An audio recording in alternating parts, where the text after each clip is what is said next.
Before I came here, I thought, should I let my hair down or should I put my hair up and be professional?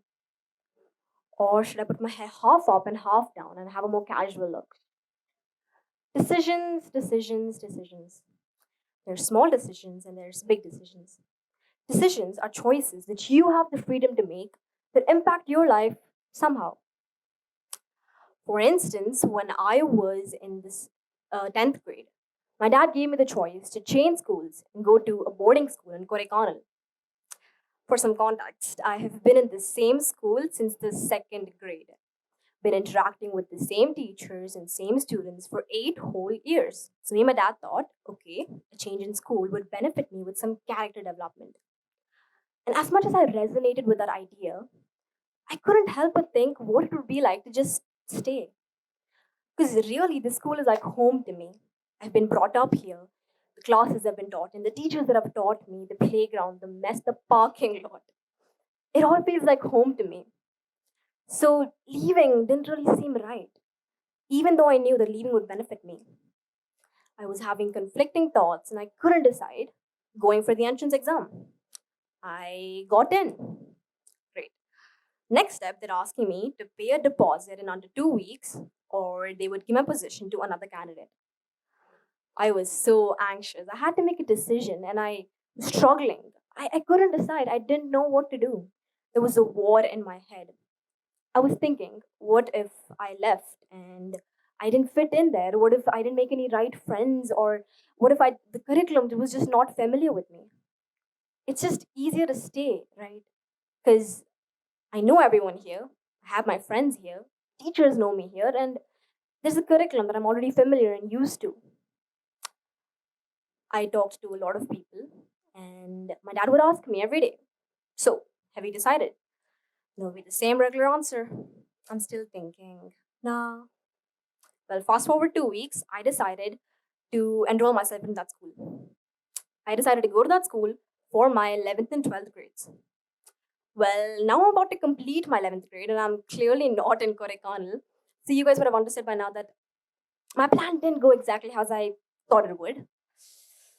1 week after paying the deposit, I told my dad, no, please, I want to stay.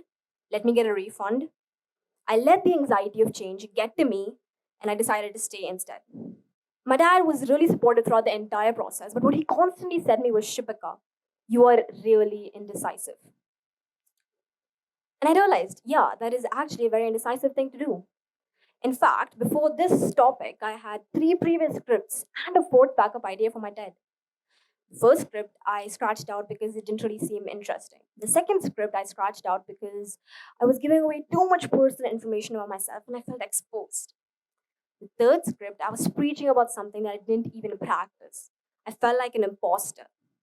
After this entire process, I realized that my indecisiveness actually helped me get a topic that I would be confident in presenting and it would also resonate with me. That's how indecisiveness helped me.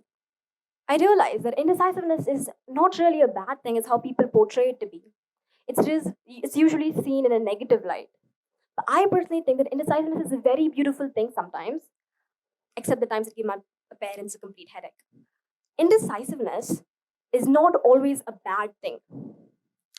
Well, yes, in certain situations and circumstances, you need to make a fast decision, a quick call to make. But if you are not in a rush and you have the time on your hands, no one is breathing down your neck, no one is pressing you, then taking some time to think, decide, would actually do you some good. Indecisiveness stems from the raging desire to always make the right choice. So, in any problem or any situation, an indecisive person like me would analyze every single angle of the situation before making any decision. We would understand people and where they come from much better. We would understand, why is this person behaving like this? Why are they reacting like that? What makes them act so? What are they thinking? That ends up making us more empathetic. In fact, analyzing situations over and over again ends up making us really good observers. Additionally, decisive people might be confident in the choices they make, but they're no better at decision making than the rest of us. I saw this TV series called The Good Place, and there was a character in it called Chidi Anagonye. He was the definition of indecisiveness. To an extent, we were making a simple decision of choosing dinner or a restaurant would drive him nuts. He would get severe stomachache and major anxiety whenever he had to make a decision. That, my friend, is a slightly exaggerated depiction of how indecisiveness feels like. So, yes, indecisiveness is not really a very desirable trait to have, but research suggests that it actually ends up in making wiser decisions. Secret is to know when to pause and think and when to overcome your indecision while it's holding you back. Reality is that smart people are actually more indecisive because they see the good and the bad in the situation. They can predict the consequences of their action. Intelligent people are humble enough to know that they might be wrong. And for that reason, they're more flexible to change their decisions even after they've already made it. For that reason, it proves that it comes from curiosity and being open minded and open to new information. The ability of the mind to be so flexible and adaptable is called as intellectual humility. Intellectual humility is when I am in the middle on a fence. There is lawn A here and lawn B. There are two choices to be made. I have to make a decision. I analyze everything. I look at lawn A. What does lawn A have? Why should I pick lawn A? What is lacking in lawn A? And I do the same thing for lawn B. And after that, I have to make a decision. After choosing what I want, after making a decision, I would still think and know that yes, I might be wrong.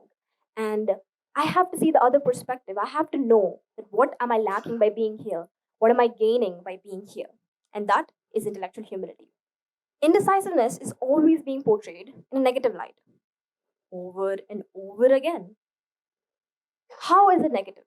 I'll give you an example. When I was really young, I would go to ice cream parlors and restaurants and I would order something I usually liked. I am 16 now and I'm ordering the same thing. Why am I doing that? Well, that is because I am preventing myself from making a decision. I am so scared of change and I'm so scared of indecision. I'm not letting myself decide. I'm not letting myself be in a position where I have to choose. Would be taken in negative context because I believe that making decisions is a very important part of your life. It is very important to be in the position where you have to analyze and make a choice. Making choices is a very important thing, trust me. It can be portrayed in a negative light or in a positive light. I'll give you an example. Jeff Bezos said in an interview that believes that the consistency of thought is not a positive trait. Yes, the consistency of thought is not a positive trait. On the contrary, if you have one idea today and a contradictory one tomorrow, you are more smarter. So if I hear anyone complaining about my indecisiveness again, just know that Jeff Bezos thinks I'm smart. Thank you.